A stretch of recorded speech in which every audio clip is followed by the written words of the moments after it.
ผมมีพันบาทมีแต่8 ล้านแสน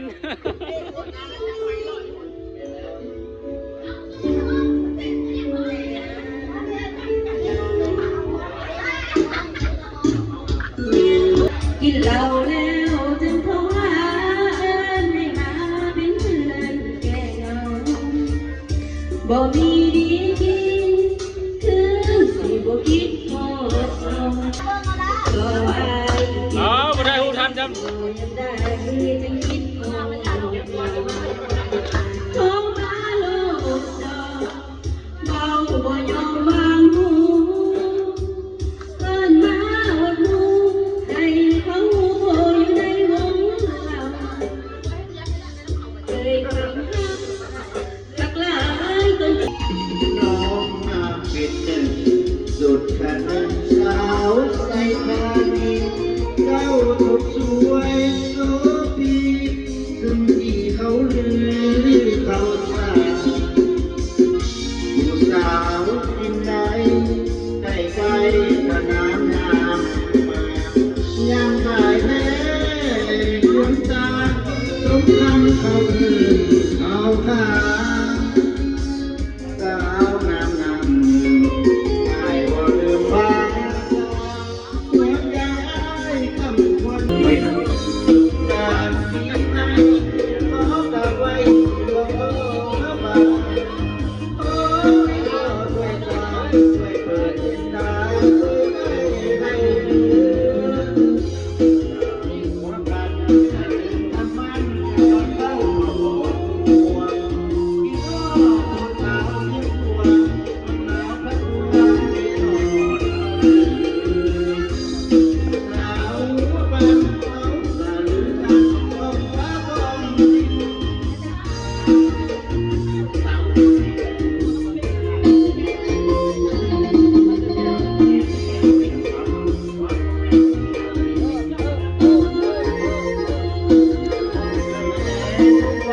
ต้อง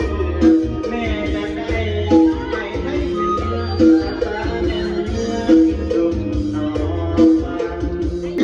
ลอยกับยายไปลงมารักแล้วเดี๋ยวเอาสวยกันมาโอ้เคยทำถึงเรือสุพรรณบุรีอุดมใจบอกแก้วน้ำตาผมฝากน้ำตาที่สุดกันหัวเก็บแก้มไม่ได้หาใครแก้วน้ำของน้ำตาประทานกอบใจหัวไอ้แก้วนี้ที่มียังฟังใจตัวเวียนกัน ยังหัวดังมาแสนถึงนานลาที่เส้นทางเวียนกันนครหลวงจะร้ายนางดวงก็น้องนมันสกาคนเข้าใจคำบัวก็กลัวหัวใจไม่ฟังทำละทีวิสาทำลานเมืองในโซเท้าจำว่าวิชาสลาวิโนที่ก็เสกอนส่วนน้องงามแท้ดอกเจ้าตาตะมือเดินกินแล้วไอ้นายสุดเท้า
คนเดียวเนาะร่างของคนเดียวเลย งานทุกหลังขึ้นมา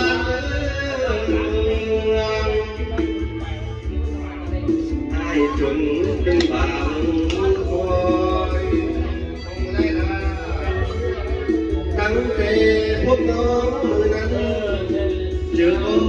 สั่นๆง่อยๆละเมอเล่าน้อยทุกวินาที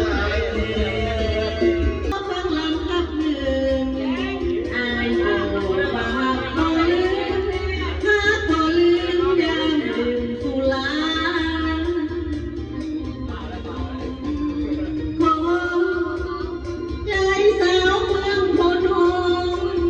ใจเย็นสลายอาโกสาวทงบ่มีน้ำยามีแต่น้ำใจหันเลยไปสัวดินเลยฟ้าที่บ้านนอกขอบนาเชิญให้มาเสริมสร้างโพนทอง เป็นเมืองแดนสวรรค์บัวน้ำมือก็สวยละวันปลาคืนนั้นก็สวยงามดี